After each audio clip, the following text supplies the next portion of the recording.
India, सच सबसे पहले सबसे तेज।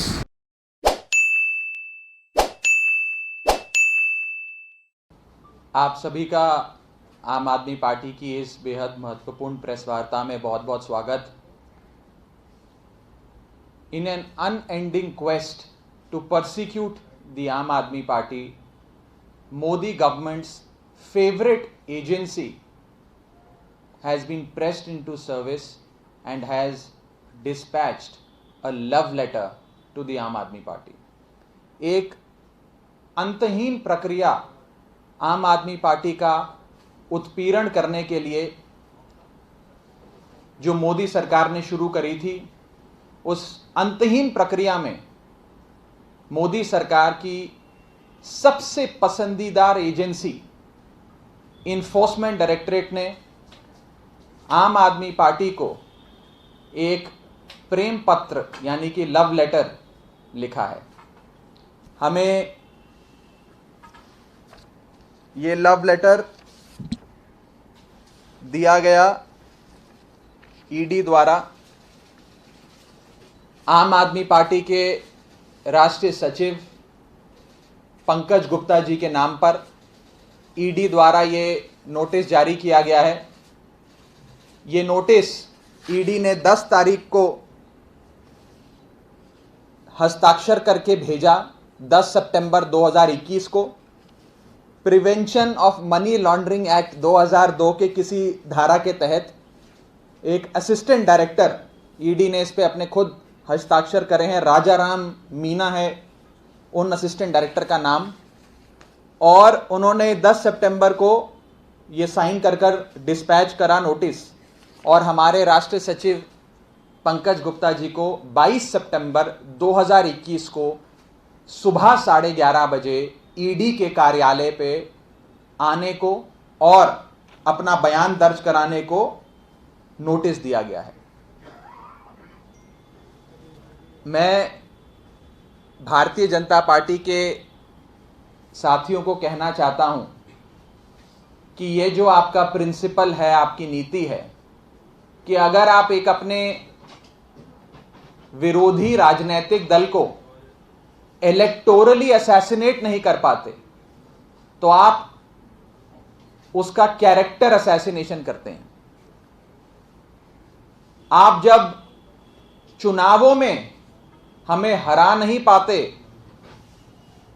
आप जब आम आदमी पार्टी की राजनीतिक हत्या नहीं कर पाते, तो आप हमारे किरदार की हत्या यानी कि हमारा कैरेक्टर असैसिनेशन करने के लिए हम पर ये हमले कर रहे हो।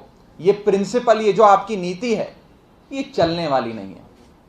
ये क्यों चलने वाली नहीं है ये मैं बताऊंगा, लेकिन एक बात स्पष्ट है कि आम आदमी पार्टी के बढ़ते ग्राफ को देख और हमारे नेता अरविंद केजरीवाल जी की लोकप्रियता को देख भारतीय जनता पार्टी और प्रधानमंत्री नरेंद्र मोदी जी इतना डर गए हैं, इतना बौखला गए हैं कि आज उन्होंने अपनी सारी एजेंसियों के घोड़े खोल दिए हैं और सबको कहा है आम आदमी पार्टी के नेताओं को बर्बाद करो।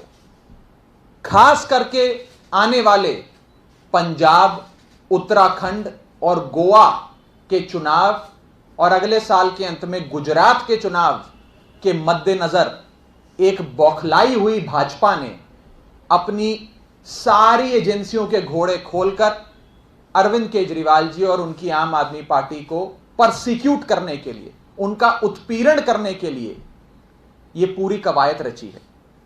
मैं भारतीय जनता पार्टी के साथियों को कहना चाहूंगा कि अब आप लोग इन्फोर्समेंट डायरेक्टरेट का जो दफ्तर है उसे लोकनायक भवन खान मार्केट से शिफ्ट करके यहीं इसी सड़क पे दीनदयाल उपाध्याय मार्ग पे एक कमरा दिलवा दीजिए, ताकि भाजपा का मुख्यालय भी पास में होगा। ईडी के डायरेक्टर, ईडी के असिस्टेंट डायरेक्टर को आने जाने में, आदेश लेने में ज़्यादा समय भी नहीं लगेगा, उनके लिए बहुत सुविधा हो जाएगी। ये मैं इसलिए कह रहा हूं क्योंकि इन्फोर्समेंट डायरेक्टरेट बीजेपी की फ्रंटल ऑर्गेनाइजेशन की तरह काम कर रहा है। इन्फोर्समेंट डायरेक्टरेट बीजेपी के प्रकोष्ठ की तरह काम कर रहा है। और कोई बड़ी बात नहीं कि आज से कुछ महीने बाद आप देखें कि भाजपा ईडी प्रकोष्ठ का अध्यक्ष नियुक्त करे, ईडी प्रकोष्ठ का महासचिव नियुक्त करे, ईडी प्रकोष्ठ का खजांची कोषाध्यक्ष नियुक्त करे, ईडी प्रकोष्ठ के ज्वाइंट सेक्रेटरी नियुक्त करे, ईडी प्रकोष्ठ का प्रवक्ता नियुक्त करे। भाजपा इस हद तक भी जा सकती है क्योंकि अब ये जो एजेंसियां हैं ये सिर्फ और सिर्फ पॉलिटिकल रिवेंज सीकिंग डिपार्टमेंट्स बन गए हैं। इन्फोर्समेंट डायरेक्टरेट आज एक पॉलिटिकल रिवेंज सीकिंग डिपार्टमेंट है और जैसे ही चुनाव पास आते हैं, जैसे ही चुनावों में नजर आता है, ओपिनियन पोल्स दिखाते हैं कि आम आदमी पार्टी का ग्राफ बढ़ता जा रहा है, अरविंद केजरीवाल जी की लोकप्रियता बढ़ती जा रही है और कांग्रेस पार्टी का, भाजपा का ग्राफ गिरता जा रहा है, तो ये सारी एजेंसियों को मैदान में उतार दिया जाता है। All these agencies, the likes of enforcement directorate, are pressed into service to seek political revenge and character assassinate the Aam Aadmi party and Arvind Kejriwal. मैं भाजपा के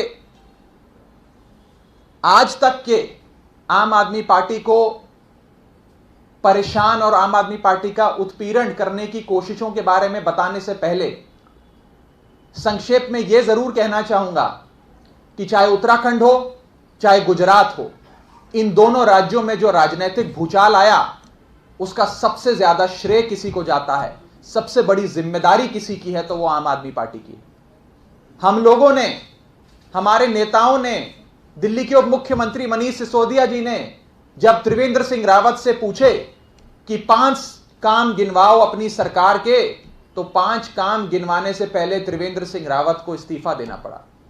जो नए मुख्यमंत्री आए उनको हमारे कर्नल अजय कोटियाल, हमारे कद्दावर नेता उत्तराखंड ने जब चुनौती दी कि आओ गंगोत्री के उपचुनाव में मैं तुम्हारा सामना करूंगा, मैं तुमसे मैदान में युद्ध करूंगा, तो वो मुख्यमंत्री भी भाग खड़ा हुआ, इनको दूसरा मुख्यमंत्री भी बदलना पड़ा। गुजरात में जब से आम आदमी पार्टी का ग्राफ बढ़ना शुरू हुआ, सूरत में 27 सीटें आई, ईशुदन गदवी जैसे बड़े बड़े नेताओं ने हमारी पार्टी ज्वाइन करी, बड़ी बड़ी रैलियां आम आदमी पार्टी ने निकाली, भाजपा हिल गई और भाजपा को नजर आया कि कांग्रेस जैसा सुविधाजनक विपक्ष, कांग्रेस जैसी मरी हुई विपक्षी पार्टी को तो हम आराम से हरा देते थे, लेकिन ये झाड़ू वाले, आम आदमी पार्टी वाले, अरविंद केजरीवाल के लोग जब से हमें राजनीतिक मैदान में चुनौतियां दे रहे हैं, हमारी हालत पतली हो गई। और इसी के चलते भाजपा ने अपने मुख्यमंत्री बदलने ऐसे शुरू करे जैसे आप और हम अपनी कमीज बदलते हैं। जितना समय हम अपनी कमीज बदलने में लगाते हैं उतना समय भाजपा ने अपना मुख्यमंत्री बदलने में लगवाया, क्योंकि आम आदमी पार्टी ने सिद्ध किया कि ये जीरो वर्क चीफ मिनिस्टर्स जो हैं इन्हें अब जाना होगा। और ये सिर्फ कोई राजनीतिक लफबाजी नहीं है, ओपिनियन पोल्स ये दिखा रहे हैं कि आम आदमी पार्टी का गुजरात, उत्तराखंड, पंजाब, गोवा में ग्राफ बढ़ रहा है।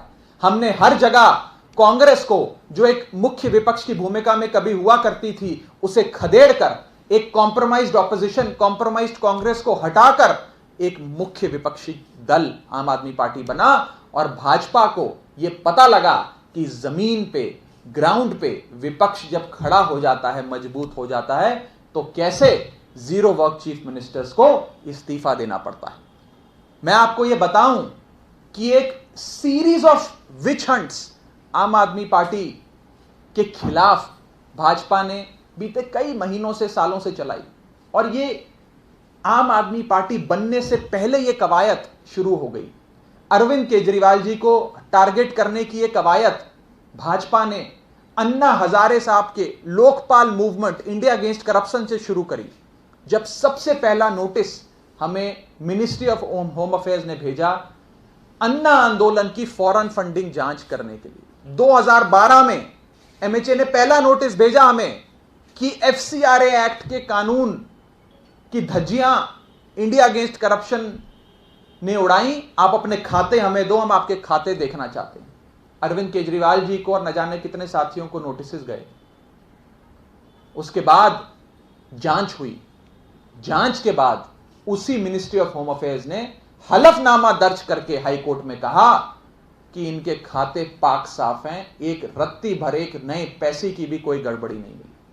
उसके बाद हमें 2013 में नोटिस आया, 2014 में असेसमेंट हुई, 2015 में इनकम टैक्स का नोटिस आया, 2016 में इनकम टैक्स इन्वेस्टिगेशन का नोटिस आया, 2017 में इलेक्शन कमीशन का नोटिस आया, 18, 19, 20 हर वित्तीय वर्ष में भाजपा के लोगों ने हमें ईडी हो, इनकम टैक्स हो या दिल्ली पुलिस हो, सीबीआई हो, इलेक्शन कमीशन हो, सारी एजेंसियों से नोटिस भिजवाए। आपको याद होगा कि सीबीआई ने माननीय मुख्यमंत्री अरविंद केजरीवाल जी के कार्यालय पर भी रेड करी। दिल्ली पुलिस मुख्यमंत्री जी के बेडरूम तक जाकर तहकीकात करती है और आज तक इन मामलों में एक रत्ती की भी गड़बड़ी ना दिल्ली पुलिस को मिली ना सीबीआई को मिली। हमारे उप मुख्यमंत्री मनीष सिसोदिया जी के घर पे सीबीआई ने 2 बार दस्तक दी, 6-6 घंटे बैठे, आज तक चार्जशीट तक फाइल नहीं कर पाए, क्लोजर रिपोर्ट फाइल करनी पड़ रही है सीबीआई को। हमारे 21 विधायकों को इलेक्शन कमीशन ने भाजपा के कहने पे डिस्क्वालीफाई कर दिया। हमने जब उसे हाईकोर्ट में चैलेंज किया तो इलेक्शन कमीशन को और भाजपा को मुंह की खानी पड़ी और वो डिस्क्वालिफिकेशन सेट असाइड करी गई। इसी के साथ साथ हमारे 2 दर्जन विधायकों को गिरफ्तार किया गया पिछले 5 साल के विधानसभा के कार्यकाल में, 2 दर्जन विधायकों को, और सारे मामलों में हमारे विधायक कोर्ट द्वारा बाइज्जत बरी हुए और दिल्ली पुलिस को डांट, फटकार और कोर्ट की लताड़ खानी पड़ी। यह सच्चाई है।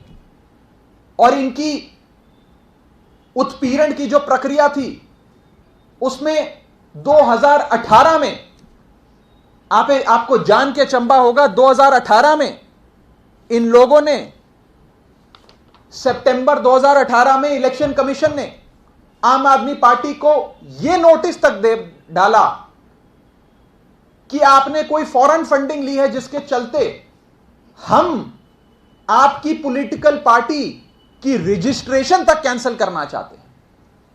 आपको शोकॉज नोटिस दिया जाता है, आप बताएं कि आपकी पार्टी की रजिस्ट्रेशन क्यों नहीं कैंसिल की जाए। इस हद तक भाजपा गिर गई और वो दृश्य किसी से छुपे नहीं थे।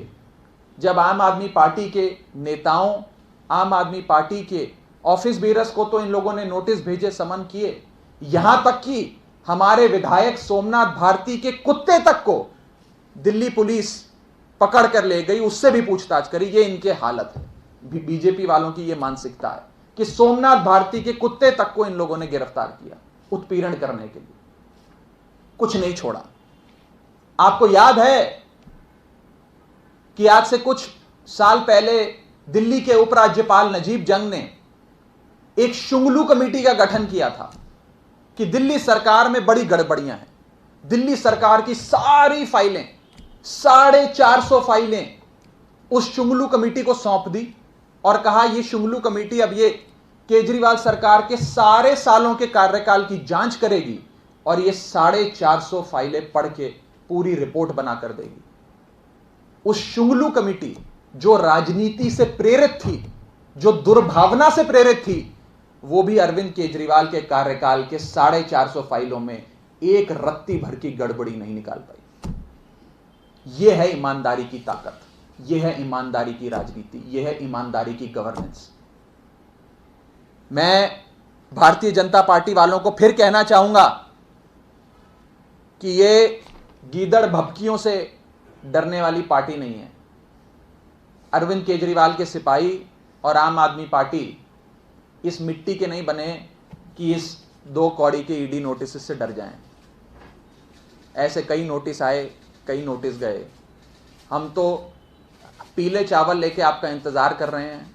आपका स्वागत है, आप लोग आएं, जितनी जांच करनी है करिए, जितने खाते देखने हैं देखिए। हमें ना इन गीदड़ भभकियों से डर लगता है, बल्कि मैं तो ये कहूंगा कि एक छोटी सी गरीब पॉलिटिकल पार्टी, गरीबों की पॉलिटिकल पार्टी से अगर देश की सबसे बड़ी पॉलिटिकल पार्टी, सबसे अमीर और अमीरों की पार्टी कही जाने वाली भाजपा, अगर इस छोटी सी गरीबों की पार्टी आम आदमी पार्टी से डरती है तो हम इसे एक मेडल के तौर पे देखते हैं। भारतीय जनता पार्टी ने कोई कसर नहीं छोड़ी आम आदमी पार्टी का उत्पीड़न करने में। यहां तक कि हमारे मंत्री सत्येंद्र जैन तक को 12 बार सीबीआई ने बुलाया, 12 अलग अलग केसेस उन पे दर्ज किए। मैं बीजेपी वालों को एक हिदायत और देना चाहूंगा कि गुड गवर्नेंस करके, ईमानदारी से काम करके लोगों का दिल जीतने की कोशिश करो। हिंदुस्तान के लोग अच्छा काम करोगे तो बहुत प्यार देंगे, बड़ा आशीर्वाद देंगे, लेकिन इन एजेंसियों के घोड़े खोल के आम आदमी पार्टी का उत्पीड़न करने की कोशिश करोगे तो मुंह की खानी पड़ेगी।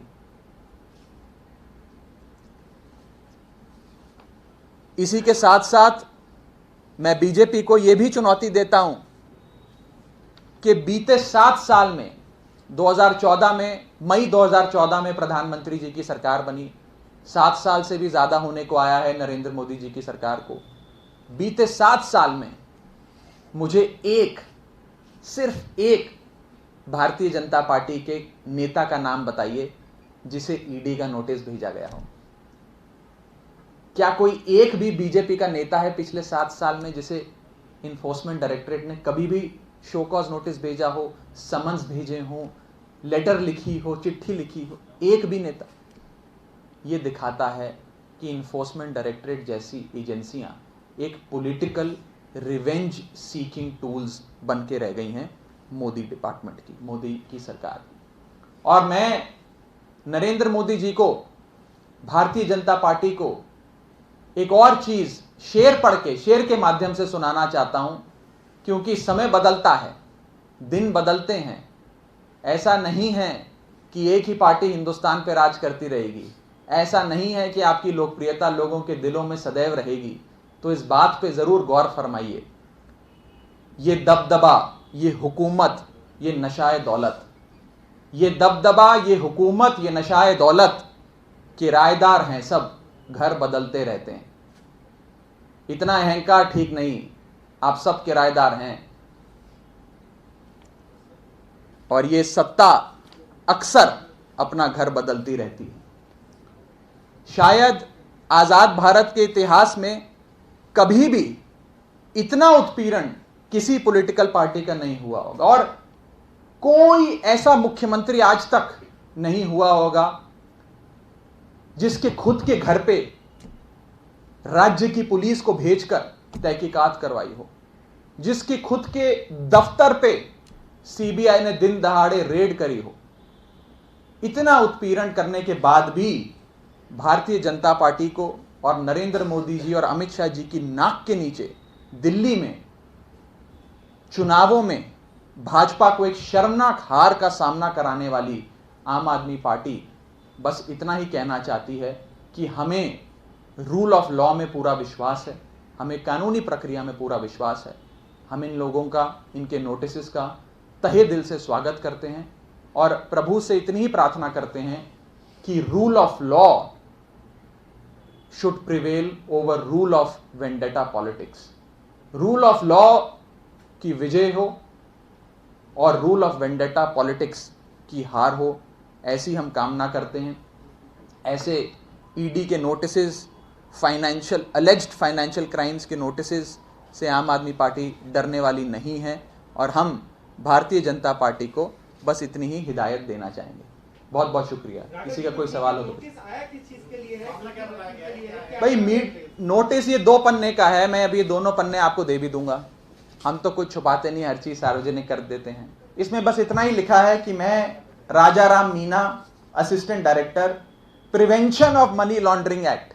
भाई, इन्फोर्समेंट डायरेक्टरेट 3 कानूनों में नोटिस देता है। फॉरेन एक्सचेंज मैनेजमेंट एक्ट जिसे फेमा कहते हैं, prevention of money laundering act जिसे पीएमएलए कहते हैं, और फ्यूजिटिव इकोनॉमिक ऑफेंडर्स एक्ट। इन 3 कानूनों में दे सकता है। उसमें से इन लोगों ने prevention of money laundering act चुना है और उसके तहत हमें एक नोटिस दिया है। हमारे राष्ट्र सचिव पंकज गुप्ता जी को बुलाया गया है 22 सितंबर 2021 को 11:30 बजे। हम जरूर अपने वकीलों से बात करके इस नोटिस पे, ये तो वही बताएंगे, पर मुझे ऐसा लगता है कि अगर सितंबर 2021 में नोटिस दिया जा रहा है तो पिछले कोई 14, 15, 16, 17, 18 किसी वित्तीय वर्ष का कोई फैब्रिकेटेड केस बनाकर शायद इन लोगों ने समन किया होगा, मुझे जानकारी नहीं है, ये तो पता लगेगा। लेकिन भाजपा का इतिहास देखते हुए यह जरूर कहा जा सकता है कि आज तक के उनके सारे केसेस मैलिशियस, फैब्रिकेटेड, दुर्भावना से प्रेरित पाए गए। और ये खाली मैं नहीं कह रहा, ये तो कोर्ट्स ने, हाई कोर्ट्स ने, लोअर कोर्ट्स ने, सुप्रीम कोर्ट में एमएचए ने खुद एफिडेविट दे दे के ये चीजें कही हैं हाई कोर्ट। तो ये अब आने वाले समय में हम आपको इसकी सूचना जरूर देते रहेंगे कि ये नोटिस कहां से प्रेरित है, कौन से मसले का है। नहीं, वो नहीं है, नहीं, बस बुलाया गया कि आप आ जाइए, और prevention of money laundering act की किसी धारा के तहत आपको बुलाया जाता है। हमको इन्वेस्टिगेशन कर रहे हैं, उस इन्वेस्टिगेशन में आपका जुड़ना बड़ा जरूरी है। आप आए, अपना बयान दर्ज कराइए। जिस चीज का इन्वेस्टिगेशन चल रहा है जिस बारे में आपको जानकारी है? नहीं, अभी मैं आपको ये नोटिस, जितनी मेरी जानकारी है मैं नोटिस जारी कर दूंगा। अभी इसमें सब कुछ है, आप लोग पढ़ के जरूर समझ जाएंगे, इसमें कोई परेशानी वाली बात नहीं, मैं भी आपको दे दूंगा। और कोई सवाल? Thank you.